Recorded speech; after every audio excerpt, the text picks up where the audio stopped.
gitna ng malakas na ulan at habang umiinom ng alak, ay tila balon ng tubig na dumadaloy sa isip ni Michelle ang mga alalahaning kay tagal na niyang nais kalimutan.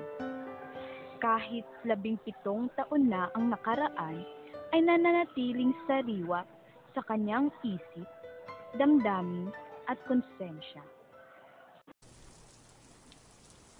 Magsama na tayo. Ha? Nababaliw ka na? Buntis ka, hindi ba? Handa akong panagutan ka. At pagkatapos, ano? Mag-isip ka naman. Pareho pa tayong nag-aaral. Hindi pa natin kaya bumuhay ng pamilya. Discussion lang ito. Kaso, Ikaw lang ang inaasahan ng ina mo para mayahon sila sa kahirapan. Kaya ka nga niya ginapang sa pag-aaral, di ba? kaya ko naman. Gagawin ko lahat. Saan mo ko pa titirahin? Ha? Saan? Sa barong-baro? Ay.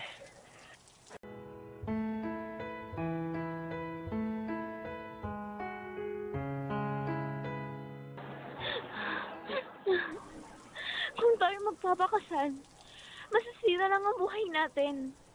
Tingin mo, giginhawa tayo? Hindi. Matitigil ka sa pag-aaral. At anong magiging trabaho mo? Mahihirapan tayo. Ayoko lumaki sa hirap ang anak ko. Nagmamahalan tayo, di ba? Mahal? Makakain ba natin yon? Kapag nagutom tayo, ang anak natin, masasabi ba natin sa kanya na pasensya na dahil nagmamahalan tayo? Ang mga magulang mo. Problema ko na yon. Anong plano mo ngayon? Ipapalaglag ko.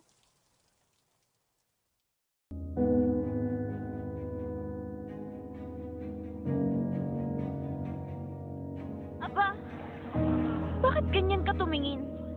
Hindi ko hinihingi ang opinion mo. Katawan ko ito. Ako ang magdedesisyon. Anong klaseng tao ka? Papatayin mo ang anak natin at parang baliwala lang sa'yo? Nagiging practical lang ako. Hindi lamang para sa akin, kundi para sa iyo. Hadlang ang batang ito sa mga pangarap natin.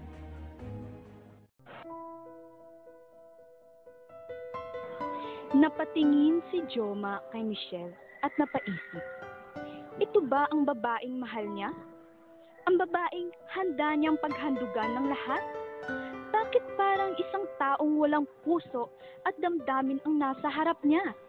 Bakit parang di na niya ito kilala? Bakit ka ganyan? Ganyan ka ba talaga? Ngayon alam mo na. Tapos na ang usapang ito. Umuwi ka na at naghihintay na ang nanay mo. Hintayin kita. Kahit hindi na. Salamat na lang. Alimutan mo na ako. Mitch! Kailangan mo nang umuwi. Nasalubong ko ang nanay at tatay mo. Pauwi na sila. Paalam, Joma. Kahit sobrang sakit matapos malaman ng magulang ni Michelle ang nangyari, ay ipinadala siya sa Maynila upang doon manganak at mag-aral muli. Galit na galit ang ama niya, ngunit kalaunan ay napatawad rin siya. Sa kasalukuyang panahon, Mom, bakit gising ka pa?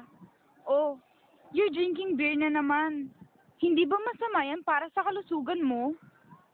Go back to your bed. Pangtanggal pagod lang to, Mia.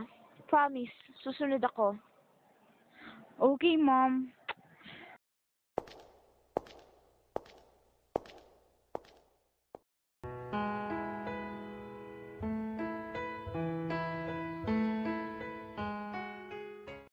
Wow, I'm so proud of you, Mia. You're so smart.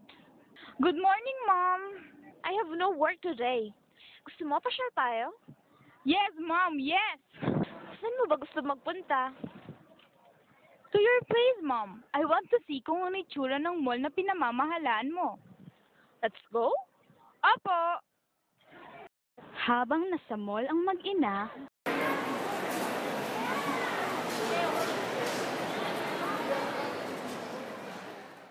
Hello, ma'am. Good morning po. Hello. Manager Fernandez, anak mo? Yes. Mommy, sandali. Magsi-CR lang ako. Okay.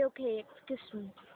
Habang naglalakad si Mia, Uy, di ba si ma'am yun? Di ba? Nag-aaway.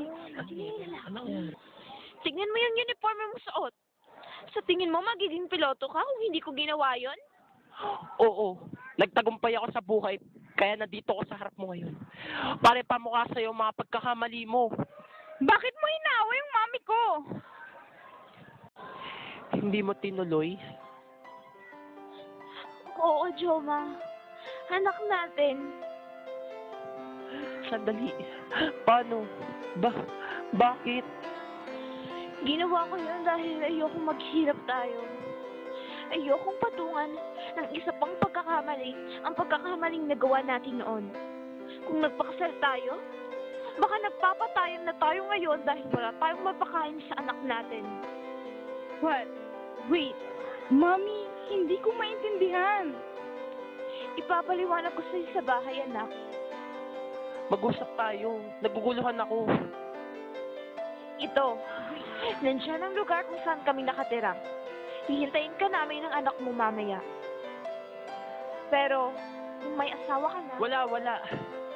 pues, dalaga pa rin ako. Sandali. Sasabay na ako sa inyo. Total, pauwi na rin ako. Michelle, anak ko.